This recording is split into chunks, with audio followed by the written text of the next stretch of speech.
unanimous in their hate for me, and I welcome their hatred.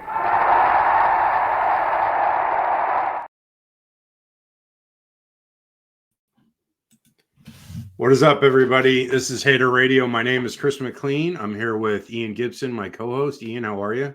I'm doing good. I am very much in the spirit of the season for tomorrow.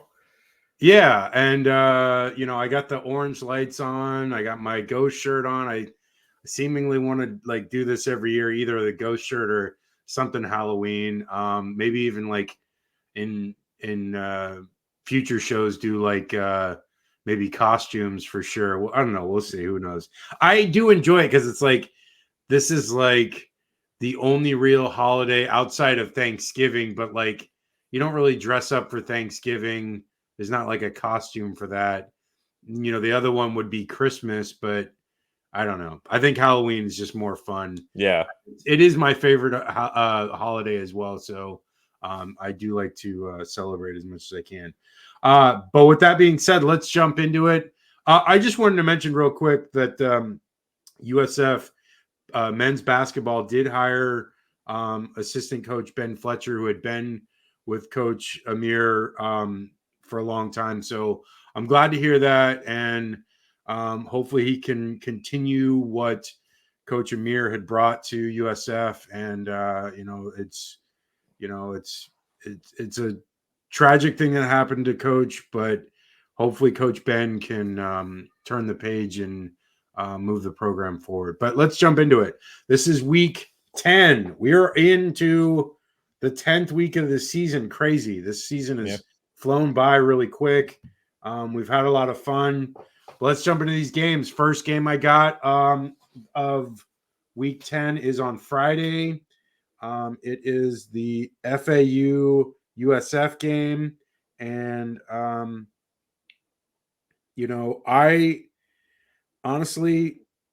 I feel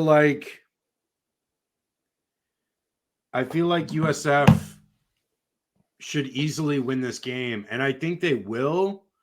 FAU's defensive rankings are quite pitiful, especially against the run. They're better against the pass, but I think what is happening to FAU is teams run the ball very well against them, so they don't need to pass as much because it's one of those things where it's if you know that a team has a weakness, you're going to exploit it, and so they don't pass as much because they just run all over them.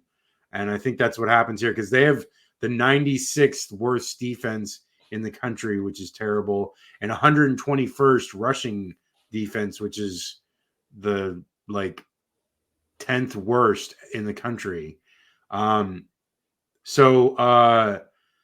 Offensively, though, they move the ball a decent amount running, but passing, they struggle pretty severely. They only have 5 passing touchdowns. And, I don't like FAU in this game. I don't think they're that strong of an opponent. I think it's on the road, so that might pose some issues. But I like that it's a Friday night game. Finally a night game. The game is on national TV. I think it's on ESPN2 or ESPN. But they'll get a lot of eyeballs on this game.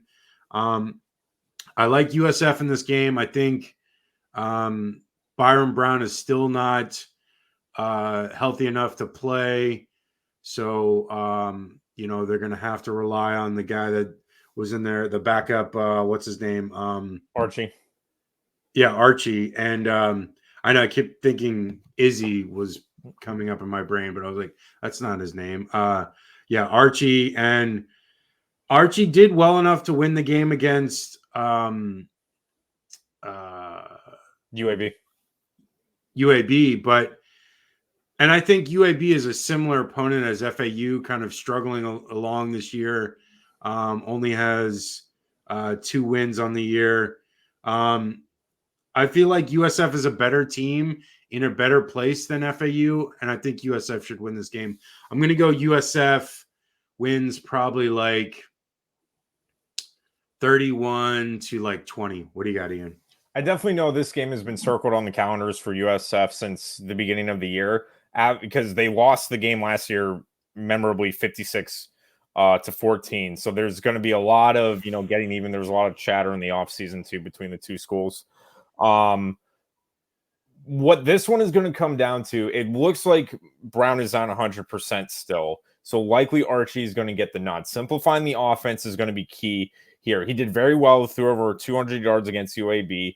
FAU's defense, like you said, is not strong. It is actually statistically better than USF's.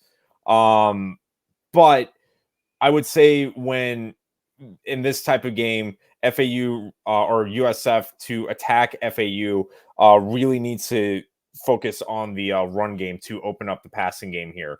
The run game, they have given up on average of 200 yards a game. That is something they can easily exploit and make it easier when Archie drops back.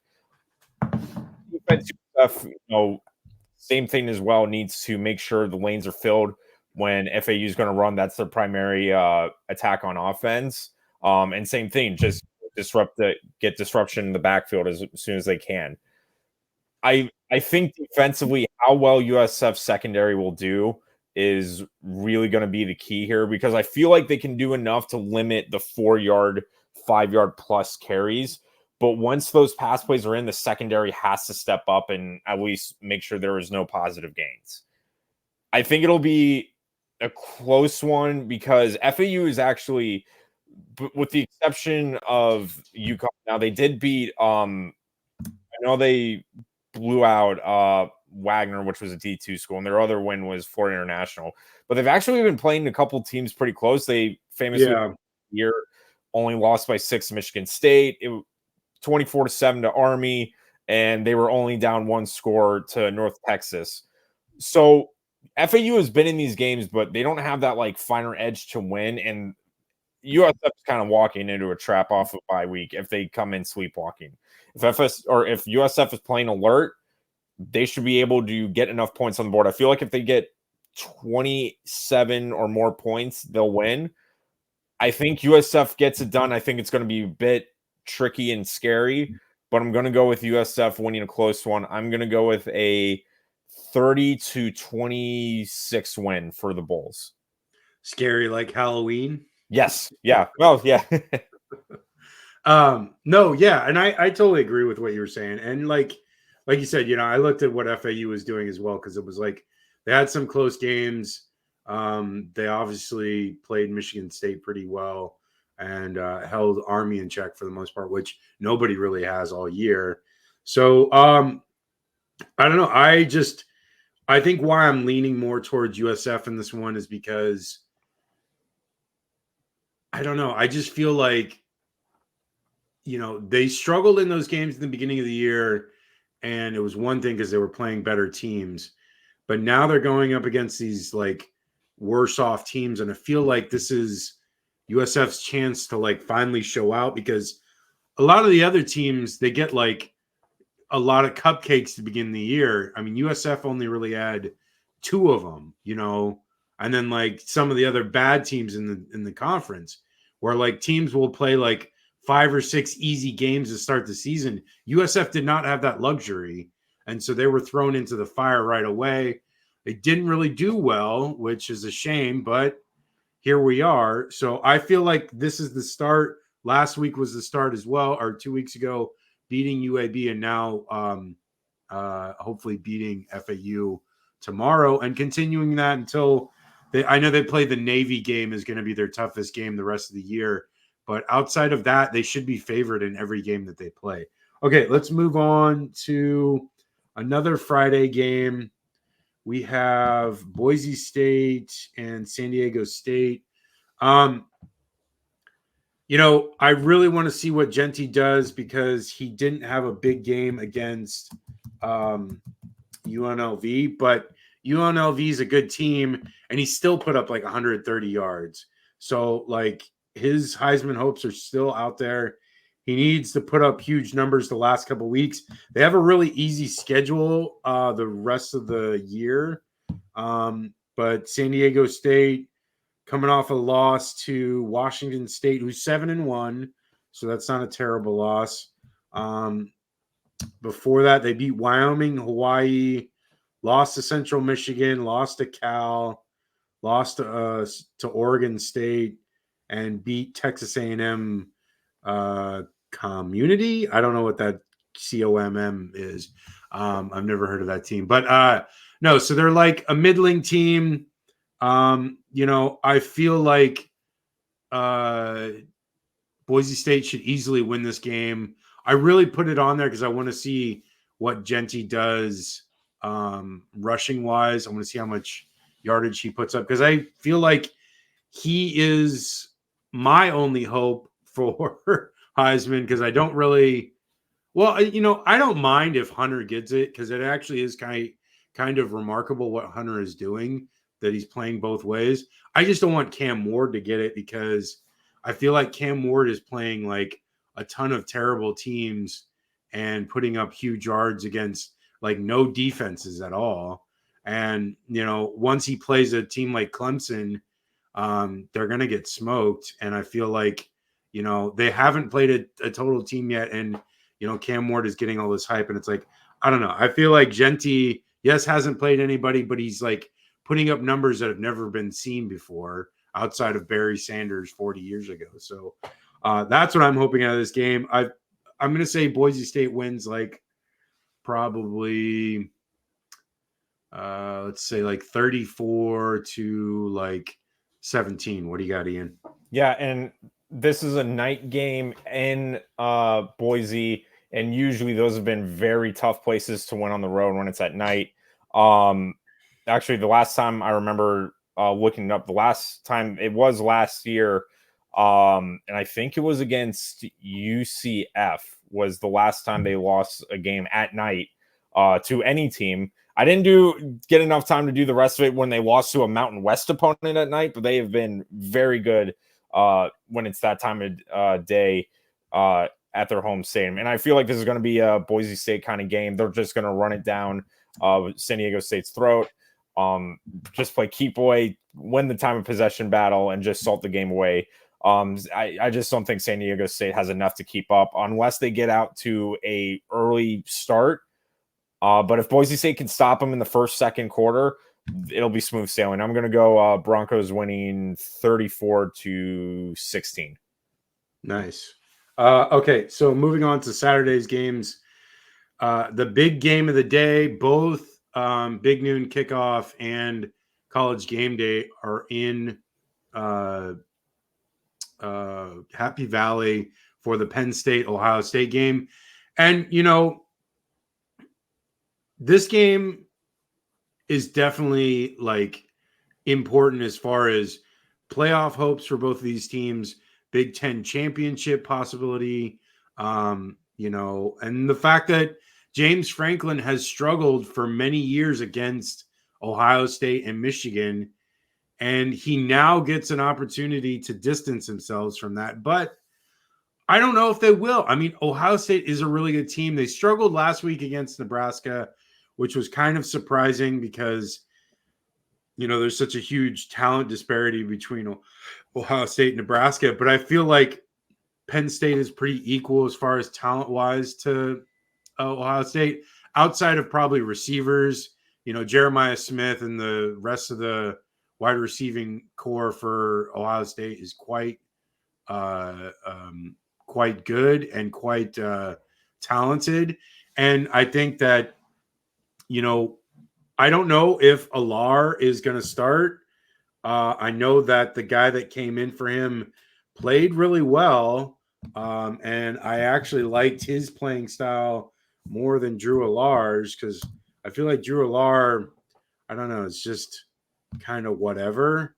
I think he's very overrated. Whereas, the guy that was coming in for him, Prebula, or how do you say it?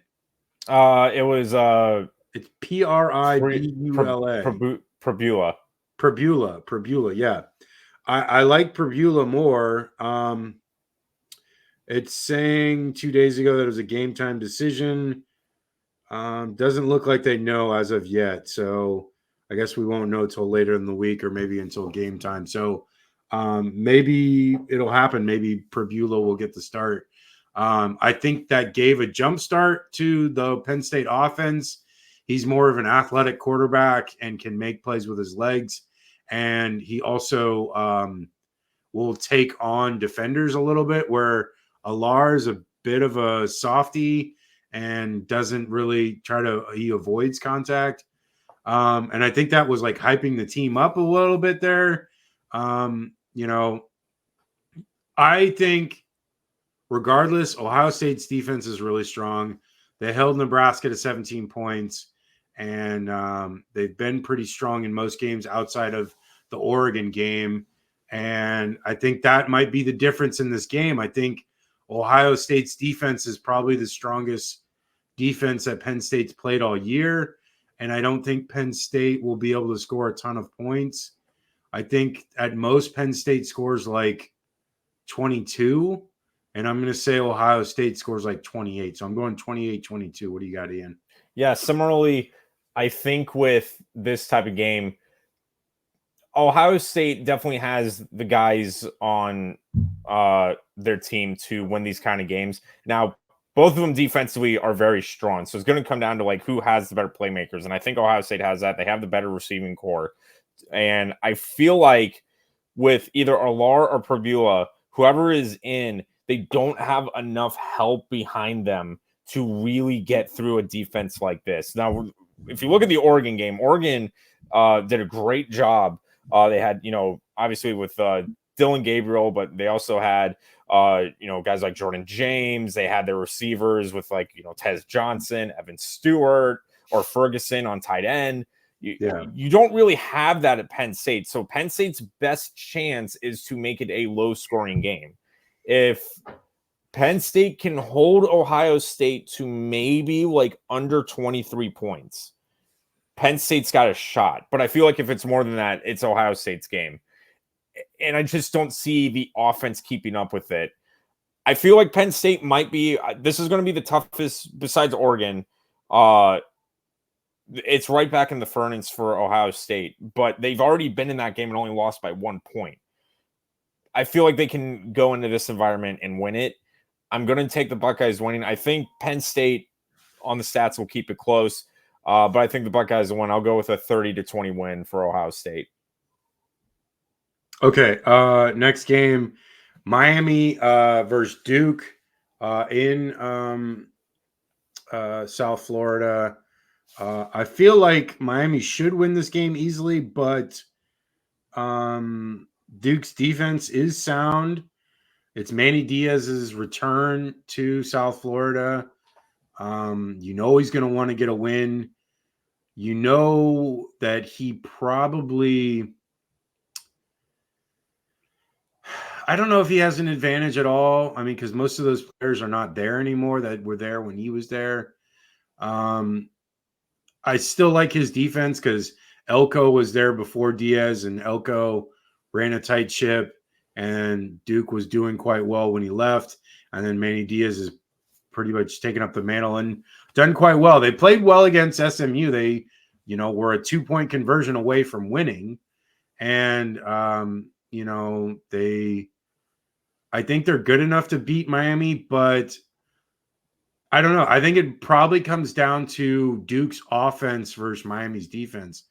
And what I've seen the last couple of weeks is I watched the Duke Florida State game and obviously the recap of the Duke SMU game. And, Duke can move the ball, but they struggle at times. And, Malik Murphy is a decent quarterback, but, I'm still not the biggest fan of Miami's defense, and they can be had. I don't know if Duke's offense is good enough to do it, though. That's the thing where it's but Vatek has moved the ball against Miami's defense. Cal has moved the ball on Miami's defense. So Louisville's did. I mean, there are teams that have been able to move the ball. So I feel like they can. I don't know if they will. I don't think they will. I think it's Miami's going to win this. I'm going to say Miami wins 34 to 19. What do you got, Ian? Yeah, the one thing you pointed out, while those teams were able to move the ball, each of those teams still average over 350 yards a game. Yeah. Duke is only averaging 336. So Right. that's a big discrepancy between those two teams. Yeah. And I feel like that's the thing. I don't feel like Duke can take advantage of that because we know, the defense can be, exploited. And I feel like Duke can get a couple stops on Miami. They definitely have a good enough defense too. But it's the other thing too is you can only keep them down for so long before they find a way to, drop 30 more points on you. And I just don't see Duke keeping up. I'm gonna go Canes winning. I'll go with let's go 35-17 win. Okay. Next game we got is Ole Miss, Arkansas. Ole Miss still has a potential to get into the playoff, which I think if they win out, they will. But this Arkansas team is pesky. They beat Tennessee, and they've played really well all year. I'm surprised they got kind of the doors blown off in the LSU game, but I like Ole Miss in this game, though, because Ole Miss can score at a pretty good pace, and they will be able to keep Arkansas off the field, especially because they can run the ball pretty well. I like Jackson Dart to have a decent game.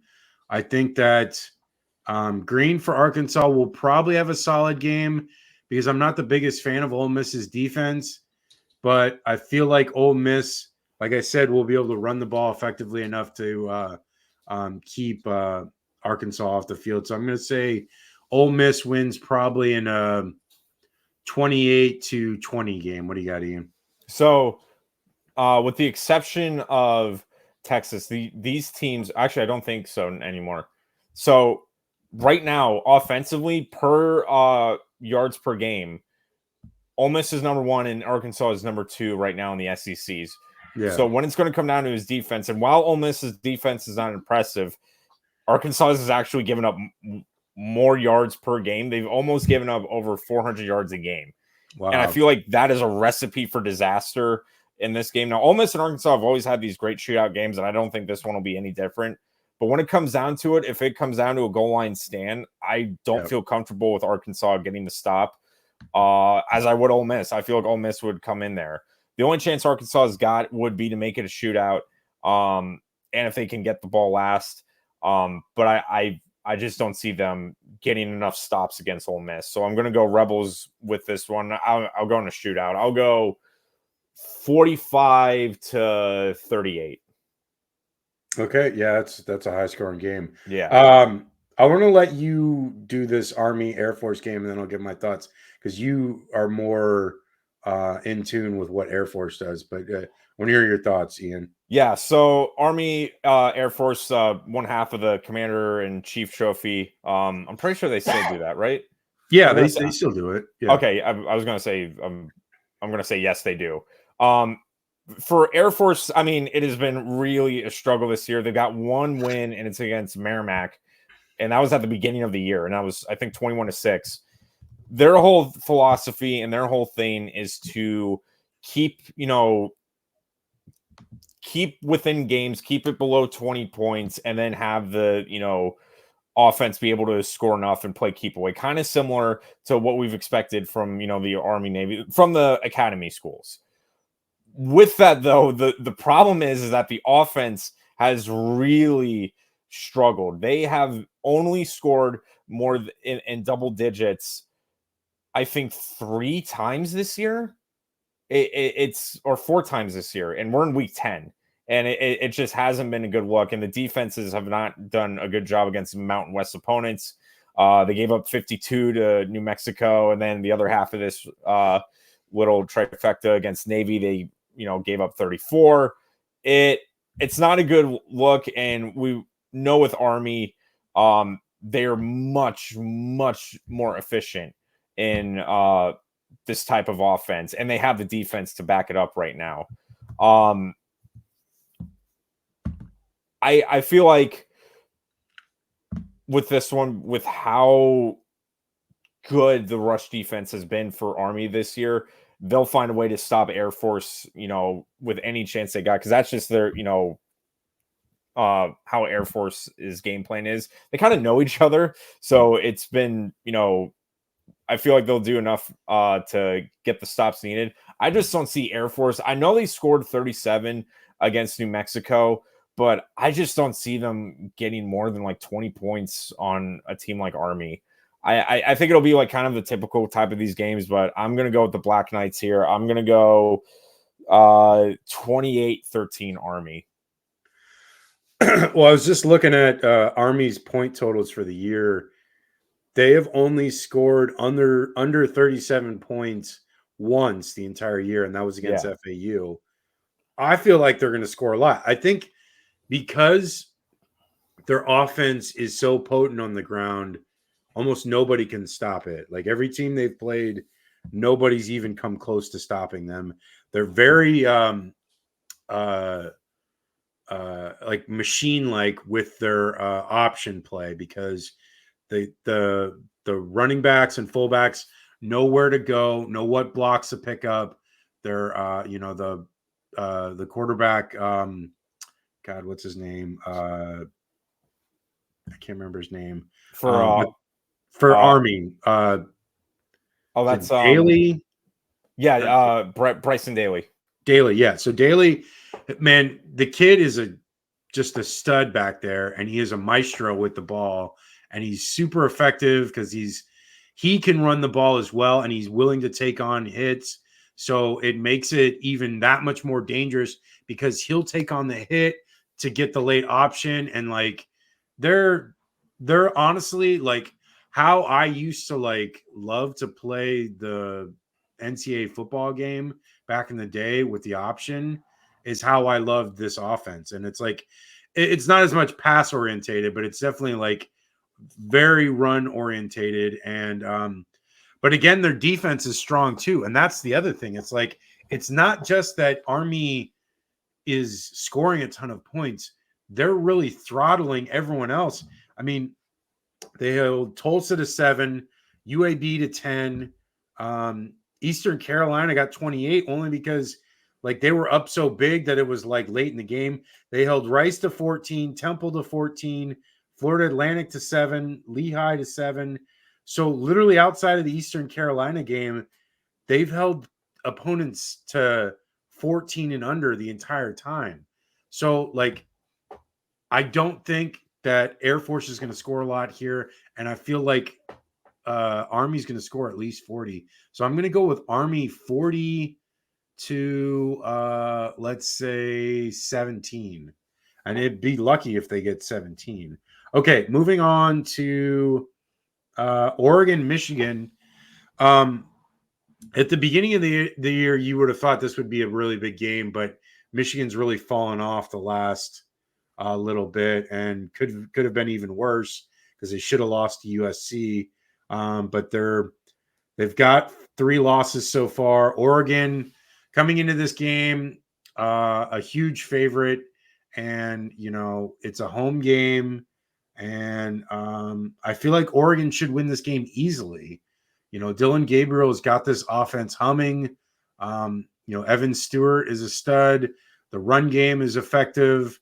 The defense is very good. I mean, I think that's something probably that is not talked a lot, is how good Oregon's defense is compared to years past. And obviously Dan Lanning is a defensive coordinator in his previous stints.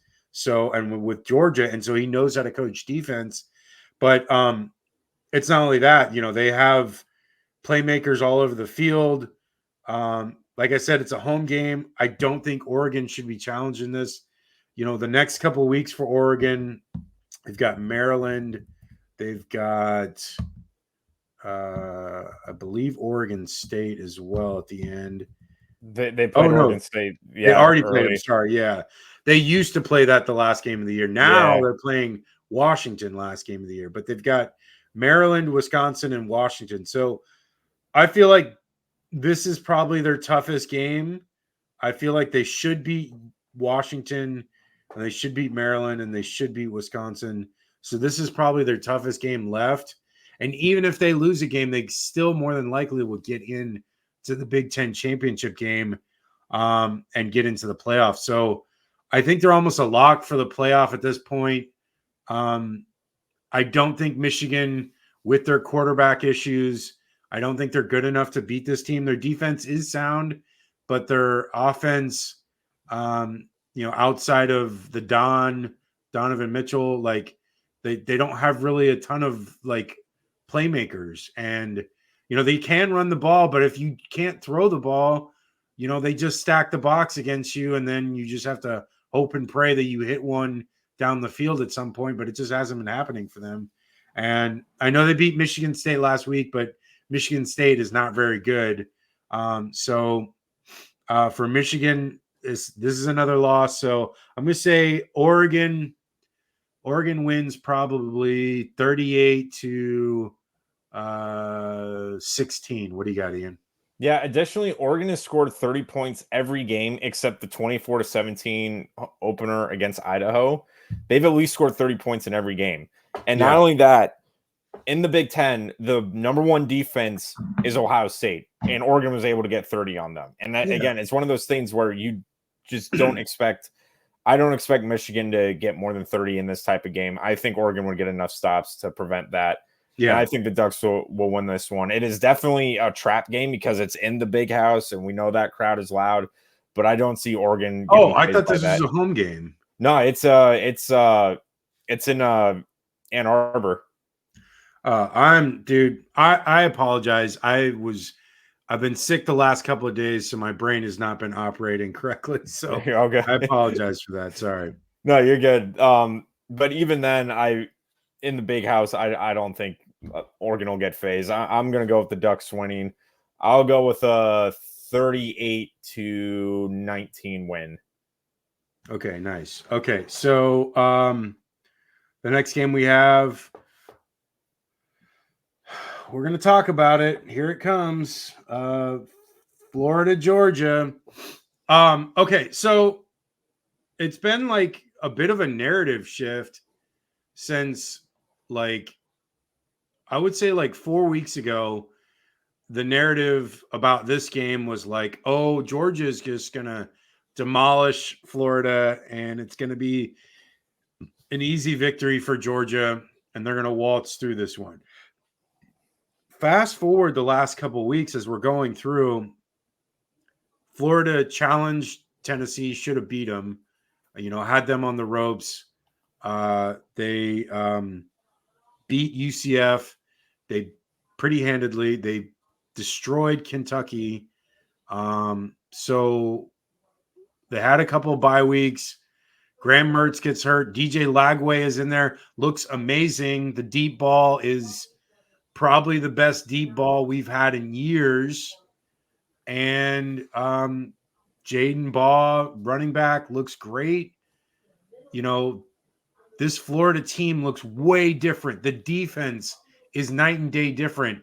Tackling, making plays behind the line of scrimmage, tackles for loss or sacks, getting turnovers. I mean, turnovers were not a thing last year. And now it's become a regular thing where they're forcing mistakes by teams and getting interceptions. And, I don't know what to say. I'm not going to give my opinion first. I want to hear yours first. But I am liking the trend of this team. I mean, we both called for Billy Napier to be fired. And ever since that point, the team has kind of trended in the right direction. When they started 1-2 with losses to Miami and Texas A&M, it looked like the season was completely over. But now it doesn't. And I'm not defending Billy Napier. Obviously, I just said I called for his firing. But at the same time, I like this team. I like the talent everywhere on this team. I like DK. I like Badger. I like Mizell. I like Trey Wilson. I like Arliss Borningham. Hansen looks great. Jaden Baugh. DJ Lagway. The offensive line is gelling. Crenshaw Dixon has finally entrenched himself at right tackle. You know, I don't know what to tell you folks, but I know that Billy Napier is a detriment to how high this team can play, but the floor because of that has been elevated because the talent is so much better than the last 3 years. And so now you see a team that is completely turned around from that first 1-2 start to now where they're 4-3 since then. And I don't know. I mean, obviously, Georgia is a very solid team. Georgia has talent out the ass in every position. Defensively, they're always one of the better defenses in the country, no matter what year it is. And Carson Beck is, you know, potentially a top pick in the NFL draft coming up. And you know, Trevor Etienne is amazing. I'm not going to deny it. He was great for Florida the last 2 years, and he's done quite well for Georgia so far. And they have other stud running backs as well. I don't know receiver wise what Georgia has. I know Delpit, the tight end for them, is quite good, but he hasn't put up a ton of yards. But for for just for Florida in general, I think they're at a way different place than they were a month ago. Just a month ago, literally start of September until now is like night and day difference. And I think every Florida fan can realize that. I think the vibe, you know, with Florida fans is different. I think, you know, they were not very confident coming into that Tennessee game, and it feels like Florida fans now have like kind of I don't know, like jumped to realize how much better this team actually is and where they can go. But Ian, I want to hear your thoughts on this prediction, and then I'll give my prediction. So you're definitely right. The team and the trajectory, well, I wouldn't say trajectory, but the team has looked way better than we expected than what they were looking at the beginning of the year. And I think part of that is that the chemistry is definitely a lot better than it was at the start. They're better with the signals, better, you know, knowing each other's rhythm. Getting in the rhythm game is very important. It is very good that Lagway will be starting in this one because he does offer the best possible chance. Like we said, Lagway gives you the best chance to win games. And for a team like Georgia, this is by far the toughest team. Florida's going to, well, up until they play Texas next week, which, I mean, I don't know why God hates Florida right now. But Jeez. For a game like this, it's going to be one of those things. I remember I made this comment like 2 years ago when Anthony Richardson got his first start. I said, for them to win this game, it's going to take a great performance and more out of Richardson, and it's going to be the same thing out of Lagway. It is good for the defense of Florida that they played a team like UCF that is very run heavy and had the best rushing offense at that time, and they were able to stop them dead in their tracks. And especially with a team like Kentucky, the difference is that Georgia has a passing game to complement what was expected of the run game. Right. So that is something where the secondary, which has been showing improvements, is really going to be tested now, because Beck is definitely the best quarterback they've seen in a while. And they're going to be tested with these, you know, wide receivers who are like, no pun intended, it being Georgia, but where speed is kind of the name of the game for them on the wide receiver position. It's like I said, it's going to take a lot of over the head performances for Florida to really have a chance in this one. I have said it all year, but man, does it always creep up when they play Georgia or Tennessee or Florida State. And I've noticed that whenever it's a big game or a rivalry game, that is where Napier shows his colors. Last year, man, were those pitfalls evident where they went for it on 4th down and like they scored on the first drive, and then after that, dead in the water. And it just mistake after mistake after mistake on the coaching side. And that's a narrative. If it's going to change, it's now or never. Because as much as they have looked good, I still don't think the seat has cooled off for him. Because while, yes, you have beaten UCF and Kentucky, you also lost a really bad one in a very winnable game against Tennessee in between those two. Yeah. And now you got to play Georgia. It'll take Florida playing over their head. And if Georgia, man, even when they looked bad against Bama and Texas, they still beat Texas by 15, and they came back against Bama. Yeah. So even when Georgia is bad, they're still averaging 30 points a game. Yeah. For me, I don't see Florida keeping up with that or stopping them as much.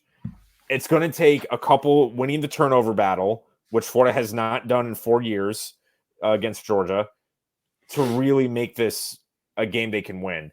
And I don't see it. I think Florida, I mean, you go back since they won in 2020, Florida hasn't made it a one-score game since that 2020 win. I'm not going to say it's going to be a one-score game, but I think they're going to be in the fight better than they were last year or the year before. But I just don't see, with a team like Georgia, them being able to knock them off. I hope to God I'm wrong. And if that does happen, what I said about bringing a sign to the Texas game the week after about firing Billy Napier, I will completely resend that and say, like, thank you, Napier. You can go back to this. If Florida beats Georgia, I will bring a sign to the Texas Florida game that instead of saying fire Napier, I will say thank you, Napier. Book it. I'm gonna save this. I'm making a note of it right now. Absolutely, please do, because that's how bad I want. I want it so bad, but I'm very realistic, and I'm gonna say Bulldogs win in Jacksonville. I will go with a 35-24 win where they just wear out Florida. One other thing I want to note about this rivalry: 2 years from now, they play in Tampa, and I am so excited for that. Yeah, I'm definitely gonna go to that for sure. Oh wait, 4 years from now. Sorry, got my. Is it 7 or 8? 2000 7 is the 7 is Atlanta, and 2028 is Tampa. I'm definitely coming to that. 100%. Yeah. Okay, so, and I agree with a lot of what you said, and I think most Florida fans would agree with that as well, because that is a honest take on how we feel about the team and the honest take about what we feel about Georgia. I feel like DJ Lagway is probably the best quarterback we've had since probably Trask. And that's with a top 4 pick in the NFL draft. And is nothing against Anthony. I love Anthony. He's not as polished of a passer as DJ is. I think DJ is probably one of the most polished passers. Tongue twister. Polished passers we've ever had. And he's only a freshman. He's only played 5 games or whatever it is, and he started only 2 so far. And I think that honestly is where there's a huge difference from when Anthony started that game against Georgia, where DJ got a chance to get into a bunch of games and start 2 of them. So now there's not as much like nervousness, in that game that AR started against Georgia. He completely imploded at the end of the first half, and like it was like 2 or 3 scores in the span of like a minute or whatever it was, and that changed that game completely. I think that DJ can put up points against this team. I feel like the long ball that DJ possesses can keep them honest. So they'll have to play deeper in their safety sets and that if that is the case, then they can take advantage because they're not going to be loading up the box. That if they have the RPO going with Jaden Baugh, with Jackson, and if Tyron Webb is back, that they'll be able to run the ball effectively, and DJ will be able to, RPO and hold it or not, and also keep them honest there.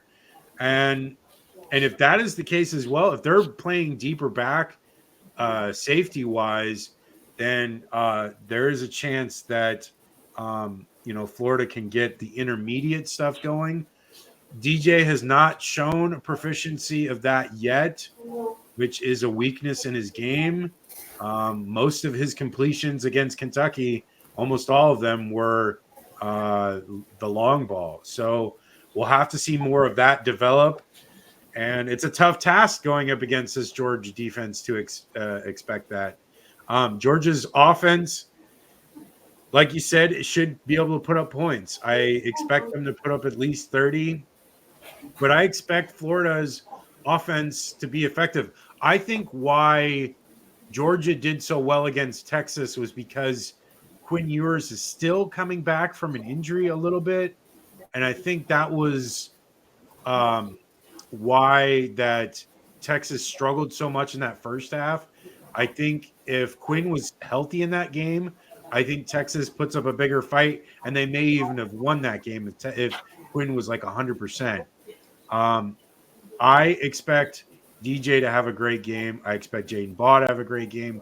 I expect Badger to have a really good game. I expect defensively, Shamar James and Pup. I believe Pup is going to have a huge game. And I think if they can get to Beck and force a couple of turnovers, that might be the difference in the game. And I think that's the other thing, that Florida has not been fumbling the ball as much. And DJ has only been responsible for about one interception a game. If he can limit it to one or no interceptions, I believe Florida has a really good shot. But I feel like Georgia's going to win the game. And I'm going to say Georgia wins like probably 34 to like 27, and maybe even Florida has the ball late and just can't score, and that's how they lose. So yeah, I'm gonna say Georgia has the ball last and runs out the clock. That's what I'm gonna say. So 34-27 Georgia. Okay, moving on to Iowa State, Texas Tech. I don't know a ton about this Texas Tech team. One of the guys I follow on X, Red Raider Gator, he's a good follow, very funny guy. He's both a Texas Tech alum and Florida alum, and he's like the most I see about Texas Tech is through him. I believe they're 5-2 at this point, a solid team, and so this game is in Lubbock.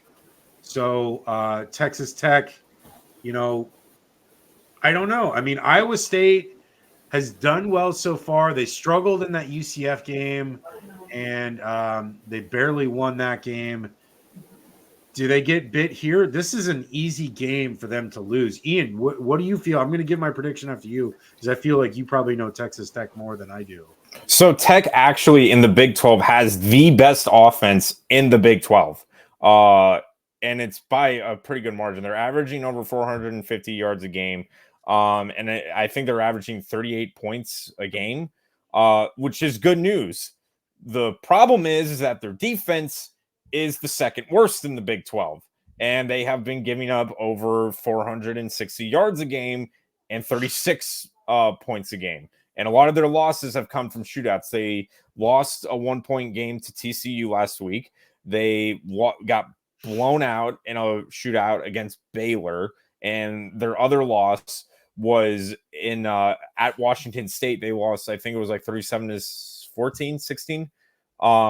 So the defense has really struggled. Now on the other side of that, Iowa State, I've always said they're a Big 10 team disguised in the Big 12. And their defense has been just as good, second best in the Big 12. And the offense is still averaging about 30 points a game. I feel like in this one, if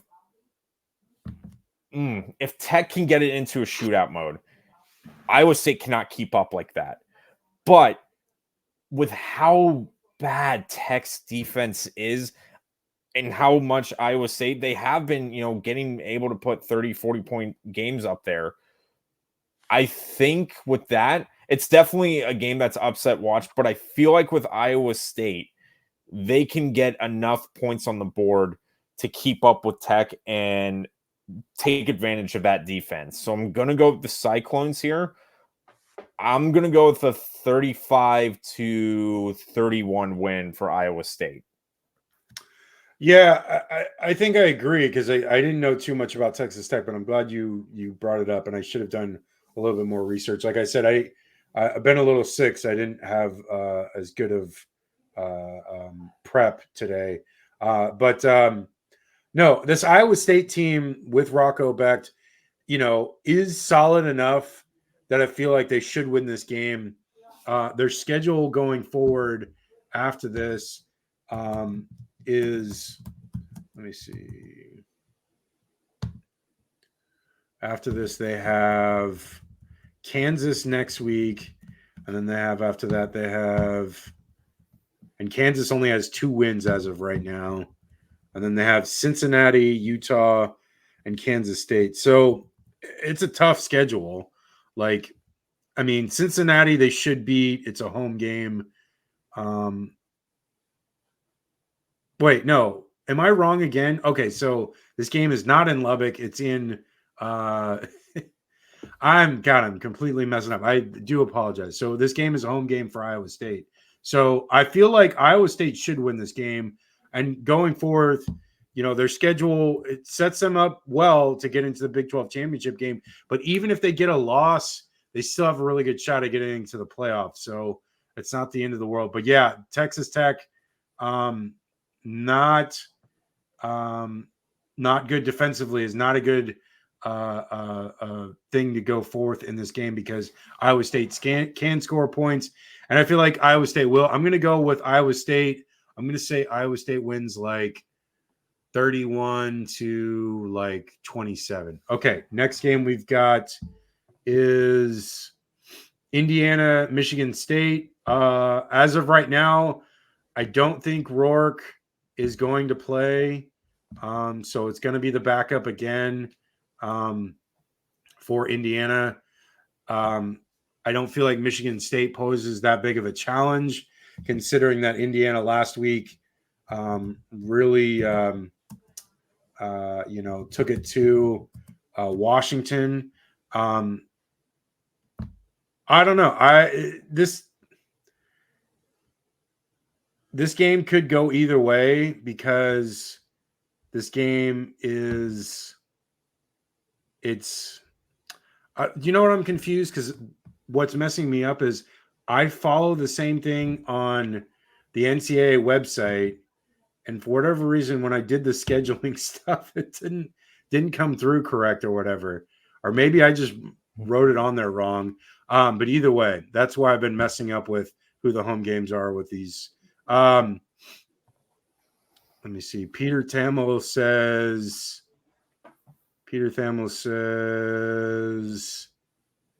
optimism that he will play. Okay, so maybe, and there was surgery, so maybe they fixed whatever they needed in his finger or his thumb to be able to play.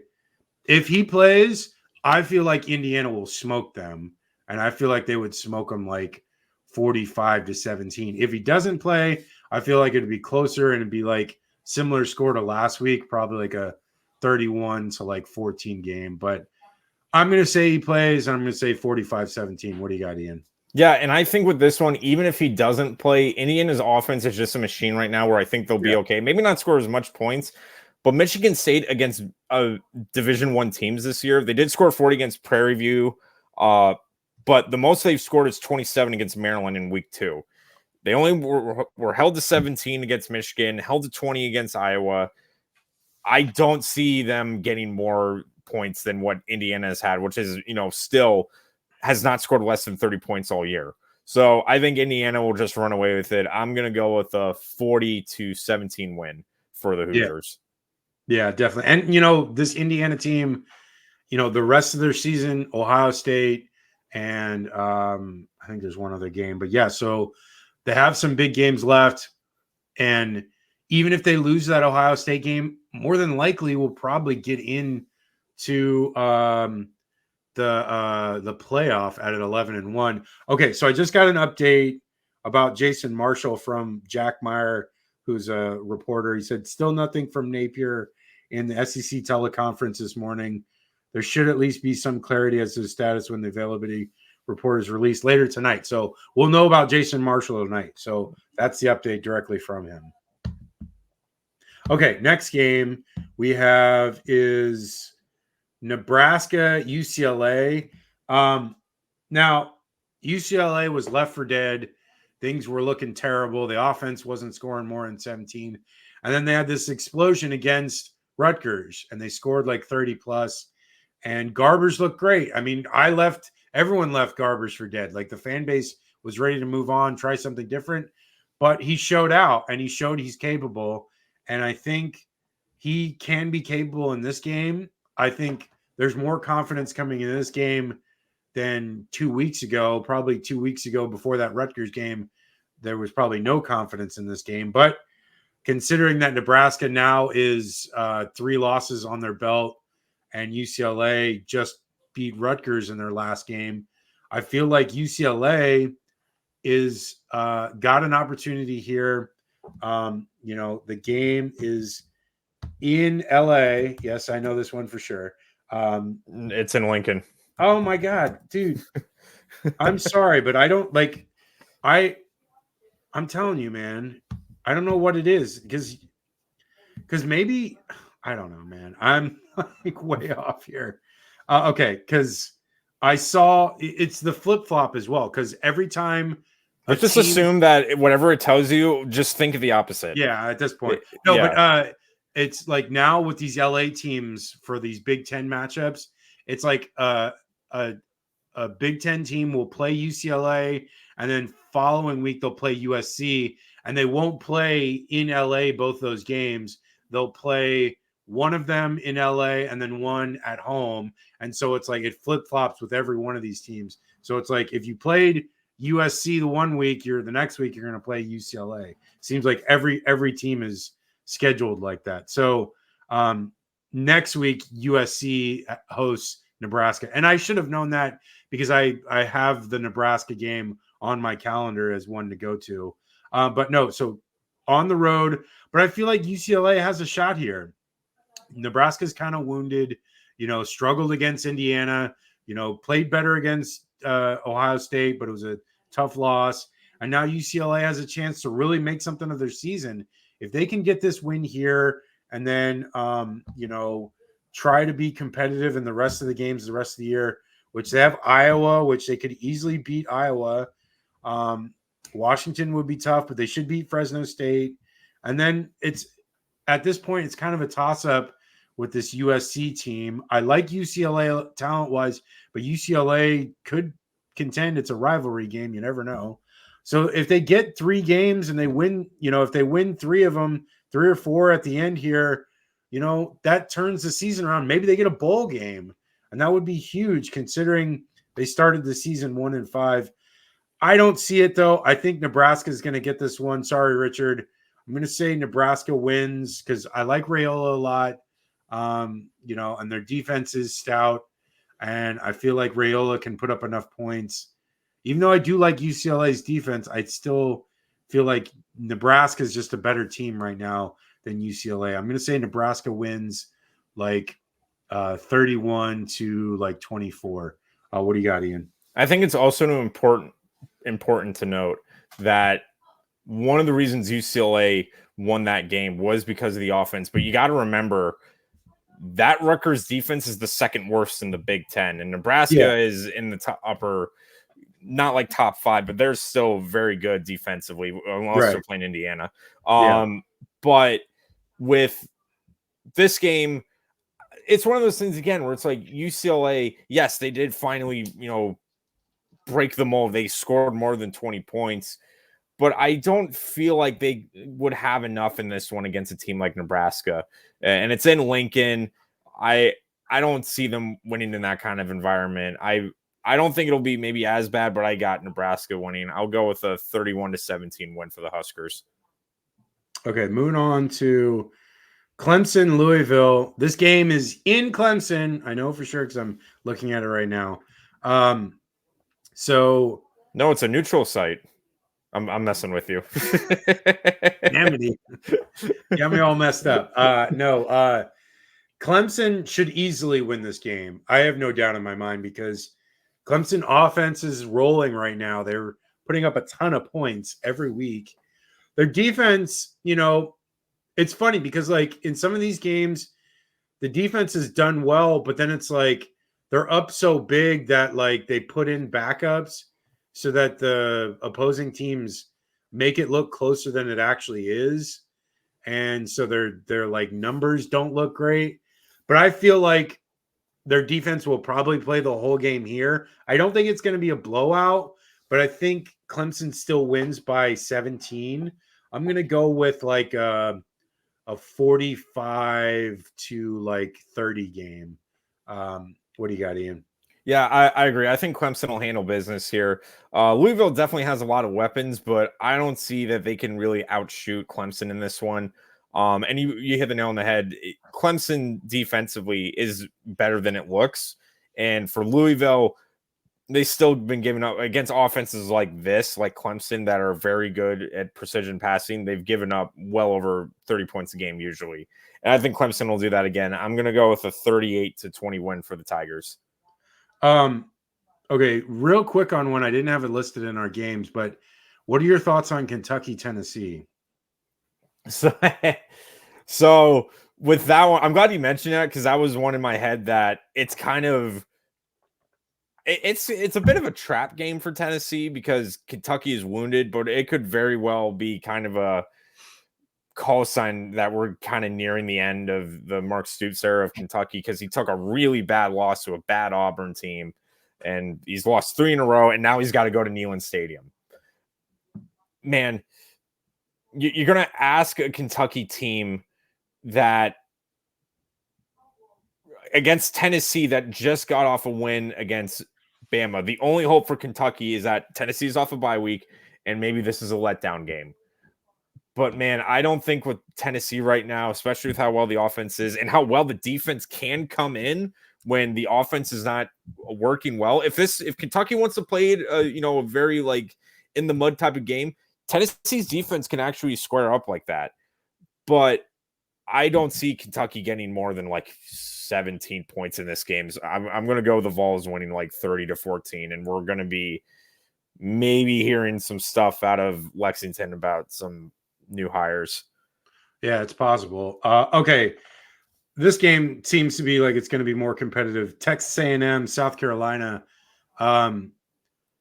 I would say that South Carolina and Texas A&M is on upset alert because South Carolina's played a lot of teams pretty well. But I'm not going to say it just because I feel like this Texas A&M team is really good. Like defensively, they look really good. I know it's in Columbia, but Columbia, right? Yeah. I feel like the environment's going to be hyped.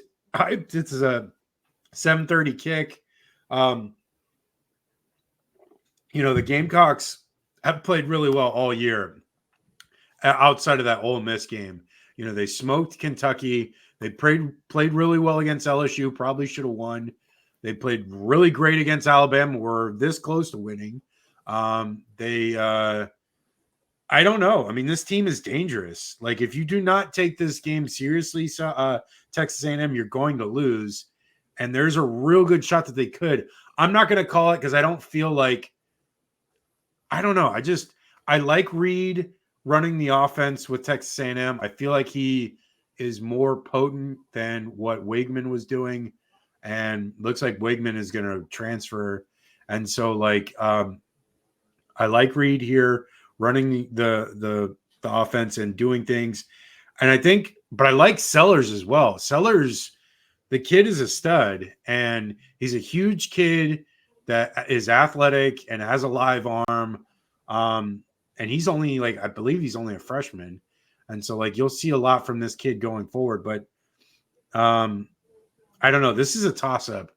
I feel like Texas A&M should win this game, but clearly South Carolina is going to put a scare into him. This might be the best game of the day. I'm saying this is going to be the closest game, maybe a field goal wins it late.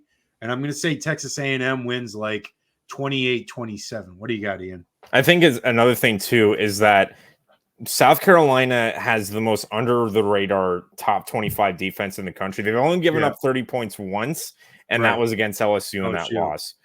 The one counteract, though, is that while Sellers is definitely good, the offense and the rushing attack is the main priority, but the passing game has really not been there. There isn't a lot of medium to deep routes. If there is, it's bubble screens or drag routes. There's not a lot of explosive plays coming through the passing game. And that is something that is going to be needed against Texas A&M. Now, I definitely believe this is an upset watch. And if there was a game I would pick for an upset, this would be the one because it's in Columbia. But I feel like if Reed is starting, South Carolina's defense is going to have a bit of a struggle to get enough stops compared to Texas A&M. I feel like A&M will win this one in a very close one. And I think it might be a low scoring affair, but I think A&M wins out. I'm going to go with a 27 to let's go 24-20 win for the Aggies. Okay. Last two, USC, Washington. This is probably two evenly matched teams, especially record-wise, 4-4, both of them. Rodgers is a very solid quarterback for Washington, and I like Miller Moss a ton. Defensively, Washington is up there rankings-wise in a lot of their rankings. But, Washington has lost to Iowa very badly, lost to Rutgers, did lose to Washington State, which was, as of now, doesn't look bad because Washington State is 7-1, and they lost to Indiana, and they were competitive in that game against Indiana, and they did beat Michigan, and they have one of the better pass defenses in the country. I don't know. I like this USC offense a lot. It is probably the most important part of USC's team composite. And I feel like that is their strength, that they can put up points against anybody. And I feel like they kind of shot themselves in the foot in a couple of those losses. And they didn't do that against Rutgers. And I feel like if they can keep going with that momentum, building off that, the rest of the year, to win out the rest of the year looks obtainable. They have tough games against Notre Dame and rivalry game against UCLA. But this USC team has a lot to play for. Nebraska in 2 weeks. So this is it. These are the last 4 weeks. I feel like USC should win this game. I know it's in Seattle, and I know it's a tough place to play. It's been tough for them throughout the years for USC to try to win there. So I feel like Washington will put a scare in them, but I think USC gets the win. I think it's going to be a close game. I'm going to say probably 31-28 game. What do you got, Ian? Yeah, with this game, you hit the nail on the head again. It's USC's kind of been their own worst enemy in their losses. They've gotten their own ways, and it was either coaching, play calling, or just decision making from Miller Moss. It was not where it needed to be. They cleaned it up a lot against Rutgers, and then I get it's Rutgers, and that is kind of a tune-up game, but that was a much-needed win, and to show yes, they are capable of doing that. Washington, the offense has been very kind of hit and miss. Will Rogers is a great quarterback, but he definitely doesn't have as much help as maybe he did when he was at Mississippi State. And the one game that for Washington, that's really just even looking at this game, we know how good USC's offense is when it is clicking. when they're getting out of their own way and they're, Miller Moss is on point, it's all near unstoppable. And you gave up, as Washington, in about 3 weeks ago, 40 points to Iowa. Yeah. That's not something I can easily forget.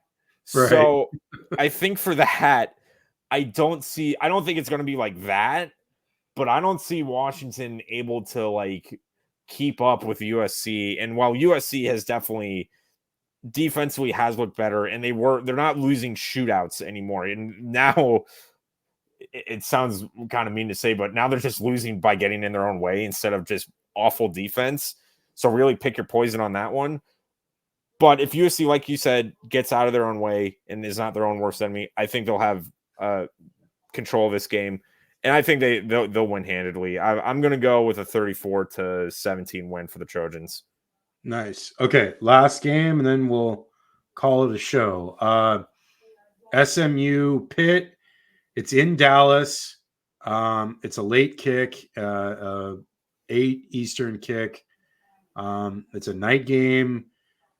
There's going to be a lot of hype. I don't know how many fans are going to be there because SMU, for whatever reason, can't seem to pack their stadium that well. But it is an undefeated Pitt team and with a shot at the ACC championship on the line.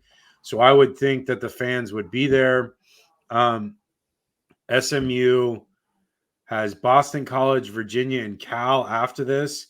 So this legitimately is the last team that they're going to play that has an opportunity of stopping them getting to the ACC championship game.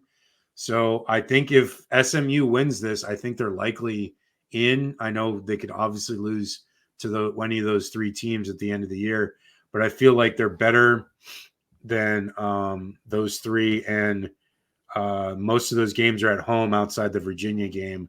So they have 3 home games here to really ride out the season. And I feel like SMU with Jennings can do that. I like Jennings a lot. I think he is very dynamic in all phases of being a quarterback. And, I feel like this Pitt team, I don't know. I'm not sold on them. Offensively, I like their running back. He's a stud, but their quarterback, I'm not really completely sold on. I think they got very fortunate in that Syracuse game that McCord imploded. If he doesn't implode, I think that game might have been close, but he imploded to one of the worst implosions I've ever seen a quarterback. So I feel like SMU should be favored in this game. I don't know if they are Vegas wise, but I don't really care. I feel like SMU as a home team with a better quarterback situation, better offense, and they're an opportunistic defense as well. So I feel like they have a shot here. I don't love Pitt. I feel like SMU wins probably like, let's say 35 to like 28. What do you got, Ian? So in this one, both coaches have said that the starting quarterbacks are in kind of a wait and see approach. So we're going to see who really is going to be starting for each, if, Jennings will be starting and or Holstein. If it does come down to backups, I think SMU's got the advantage here with Preston Stone. But let's just say best case scenario, both teams start. I still see it as with SMU, their passing game is well over, they're averaging over 300 yards a game. And that is something that has been a real Achilles heel for Pitt. They do not have that good of a passing defense, and really defense in general. I mean, I think they're in the 50, 60 range in the NCAA. For Pitt to win this, they're going to need to limit turnovers because, like you said, SMU takes advantage of those turnovers, and they are one of the best at points off turnovers. I think, though, SMU gets enough, maybe forces a turnover or 2 and wins that battle. If they win that battle, they'll win this game, and I think they can do that. I'm going to go the Mustangs winning this one, and I think they'll stay undefeated in conference play. I'm going to go with a Let's go 30-23 win for SMU. Yeah, I'm looking at the injury update. I didn't realize that, and I apologize. I didn't realize it, but he got hit during the Duke game when he threw an interception in the fourth quarter, and then he came back out and led them to the win. So I know that play that they won it on, they got the touchdown on was a running play. So, and it was a handoff to the running back. So it's not like he did a ton there, but still capable. Who knows?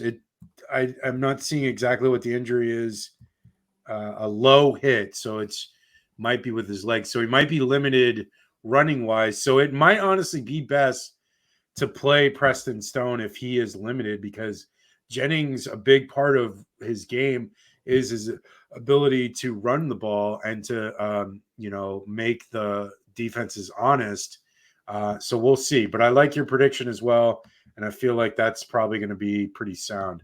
Okay, that is the show, everyone. Happy Halloween. Enjoy these games. Florida, Georgia this weekend. I'm excited, regardless if they win or not. I love this game. I have loved this game for like 30 years now, and it's probably one of my favorite rivalry games, and probably is. It used to be Florida State, but I love this game even more because I lived in Jacksonville for 3 years, and I know how much the rivalry means. So happy Halloween, everyone, and take care.